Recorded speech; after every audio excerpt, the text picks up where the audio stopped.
اهلا ومرحبا بكم معايا من جديد في قناه اختكم ام البنات، قناتي وقناتكم بطبيعه الحال. اليوم معكم ان شاء الله البنات بوصفه جديده وتركيبه جديده من خيرات الطبيعه كيف ما عودتكم دائما. كل شيء طبيعي، كل شيء بيو، الحمد لله.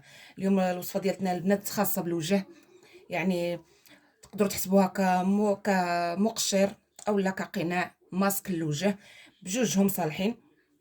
تركيبه طبيعيه كيف ما قلت لكم، سهله متواجده تقريبا في كل دار، ولا ما كانتش متواجده في الدار يعني. الشرا ديالها ما يقلش على 2 دراهم، لا ما يفوتش 2 دراهم، يعني لا غلا على مسكين غير اللي ما بغاتش تهلا في راسها. التركيبه ديالتنا البنات، يعني العنصر الاساسي فيها هو هذا. نتمنى الصوره تكون واضحه لكم. الصابون البلدي البنات، الصابون البلدي. ومن الافضل من المستحسن انكم تستعملوا الصابون البلدي جاري، يعني تخليوه في بلاصه دافيه باش يتطلق معاكم. اذا العنصر ديالنا الاول هو شفناه، الصابون البلدي. وكلنا كنعرفوا الصابون البلدي المصدر ديالو مصدر طبيعي، يعني من الفطور ديال الزيتون البنات. كيتكون من الزيت ومن الفطور ديال الزيتون. الفطور هو البقايا ديال الزيتون من بعد ما كيتطحن العظم والقشور ديال الزيتون، هو هذا. هذا طبيعي. وكاينين اللي كيزيدوا عليه البوتاسيوم، وهذاك ما ننصحش به، لان كلنا كنعرفوا الماده البوتاسيوم كيماويه ما صالحاش لينا. اذا كيف ما قلت لكم، هذا كاين، يعني هذا كاينين الناس خاصين اللي كيصاوبوه بيديهم طبيعي، ما كيزيدوش فيه الماده ديال البوتاسيوم، لان كنعرفوا كل تركيبه ضروري او لا، كل تركيبه صابونيه او لا داخل فيها الصابون، يعني ضروري من مواد كيماويه باش تقدر تكمل التركيبه ديال الصابون وتعطينا الماده الصابونيه او الرغويه اللي كنحتاجوها. وكاينين طرق طبيعيه اللي راهم يعني متداولين ومعروفين. وإلا لاحظتوا يعني الأغلبية ديال الناس ولاو كيلتجؤوا للطبيعي، ولا كلشي كيهرب من الكيماوي وحاجة طبيعية. إذا العنصر الثاني اللي عندنا البنات هو الشيح مطحون. كلكم كتعرفوا بأن الشيح أنتي بكتيريان، ضد أي ميكروبات، أي طفيليات، أي حاجة كتعلق بالجسم عامة، لا خارجيا ولا داخليا. عندي هنايا ورق السدرة البنات، ما محتاجاش منه بزاف. ورق السدر كلكم كتعرفوه انه هو جد فعال فيما يخص الشعر والبشره، مرطب هائل وكيصفي لنا البشره. عندي هنا العرعار البنات، العرعار البلدي مدقوق، العرعار البلدي مدقوق. وكلنا كنعرفوا بلا العرعار كيف ما قالوا الناس الاولين ما يخلي عار، ممتاز ممتاز في التبييض وتوحيد لون البشره. واخيرا عندي هنايا واحد المعلقه صغيره تقريبا ديال النسكافيه، غير باش نعززوا الوصفه ونعطيو الكافيين للبشره ديالتنا اللي هي محتاجاه. اذا ندوزو للتركيبه ديالتنا على بركه الله. كيف ما كتشوفوا غادي نحاولوا نضبطوا المقادير البنات، والكميه اللي غادي ندير الاستعمال يومي، يعني ديال داك النهار بالضبط. واللي بغات دير لك ضعف المقادير وتخليها في القريعه كل نهار طلب منها اولا كل يومين، لا ضرر في ذلك.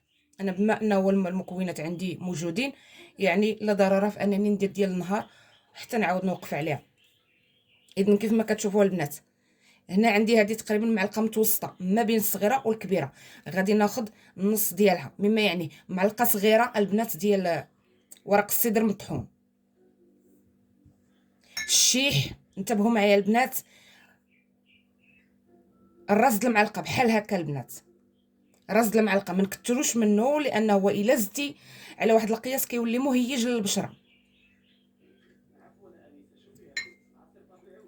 العرعره البنات معلقه وافيه، لا ضرر في ذلك. العرعر غزال غزال البنات للبشره، يعني ما تخافوش منه.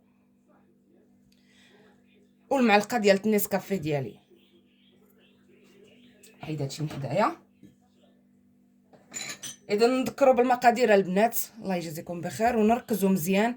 نذكروا بالمقادير، عندي معلقه صغيره ديال النسكافيه، معلقه كبيره ديال العرعار، الراس ديال المعلقه صغيره ديال الشيح، وعندي معلقه صغيره ديال ورق السدر. اذا غادي ندوزو للصابون ديالنا. الصابون ما غاديش نقدر نعطيكم الكميه على حساب الخليط، يعني بمجرد ما انني نشوف بلا تكون عندي ماسك ما هو جاري ما هو ثقيل غادي نوقف. كلشي قدامكم ان شاء الله.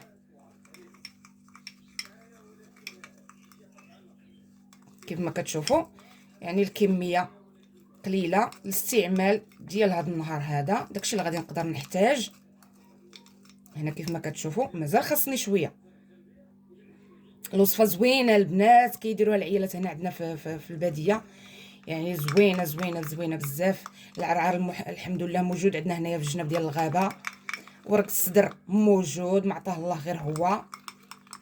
وهو العشبه اللي كيف ما سبق لي قلت لكم في الفيديو اللي قبل، العشبه اللي وصى عليها النبي صلى الله عليه وسلم، يعني فوائدها لا تعد ولا تحصى. غنزيد شويه البنات. الشيح كلكم كتعرفوه موجود حتى هو عندنا هنايا الحمد لله. يعني الناس ديال الباديه تبارك الله ما شاء الله عليهم، الشابو ليهم، يعني كيقابلوا روسهم ومعالجين روسهم ومهلين في روسهم من خيرات الطبيعه. انتما كيف ما كتشوفوا البنات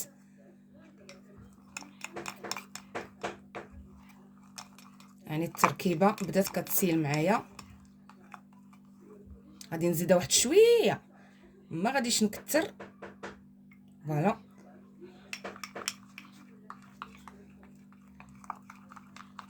وبهكا غادي نكون وصلت كيف ما شفتوا البنات القوام اللي بغيتها هو ما هو جاري ما هو عاقد. واللي بغات تزيد تخفوا، ولكن انا درتو على حساب انني نستعملو كمقشر في الاول، يعني نقومي به ونعاود الطبقه الثانيه كقناع نخليها. اذا كيف ما كتشوفوا البنات هذا هو الماسك ديالنا اولا المقشر ديالنا. تيقولنا البنات الوصفه زوينه وكلها طبيعيه، مواد طبيعيه كيف ما عودتكم دائما. ما نجيبش شي حاجه اللي تضر الناس وفي نفس الوقت تعطيني نتيجه. نتوما يعني من بعد ما نابليكي الكوش الاولى البنات اللي بغات تستعملو كغوماج اولا كمقشر، يعني ان بتي مساج دائري خفيف. ومن باب العلم بالشيء يعني لا خوف ولا ضرر من المكونات ان هي تجرح لنا البشره اولا دير لنا شي سيكاتريسي علينا. بالعكس المواد كلها مطحونه، واللي كتشوفوه باقي هنايا يعني انه هو ارطب، ماشي شي حاجه اللي غادي تضر بالبشره ديالتنا.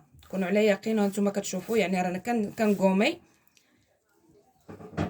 وما حاسه بوالو لان القهوه صافي راه دابت. الشيح والعرعار يعني راهم مدقوقين مزيان، ورق الصدر كذلك. الكوماج هكا يا البنات واحد دقيقه اولا جوج لا ضرر في ذلك. غادي نخليوه واحد جوج دقائق من مورا الكوماج، ومن بعد نابليكيو البنات الكوش اللي بغيناها كقناع. نابليكيوها نديروا الطبقه الثانيه ديالتنا ونخليو الماسك اولا القناع لمده 4 ساعات في الوجه ديالنا. ما تخافوا من حتى شي حاجه، والنتيجه فنه غزاله البنات، لان كلكم كتعرفوا المكونات ديالها من طبيعه الحال لا ضرر فيها. اذا هذه هي الوصفه ديالتنا البنات. وقبل ما ننسى يعني الوصفه تقدروا ديروها حتى يوميا لا ضرر في ذلك. اللي باستطاعتها ديرها يوميا لا ضرر في ذلك، واللي على حسب الامكانيات ديالها يعني على حسب الوقت ديالها ديرها 2 مرات في السيمانه قضيه الغرض. اذا هذه هي الوصفه ديالتنا البنات. الا عجبتكم ما تنساوش لايك واشتراك في القناه ودعم لاختكم ام البنات، ونقول لكم نشوفكم على خير الفيديو الجاي ان شاء الله.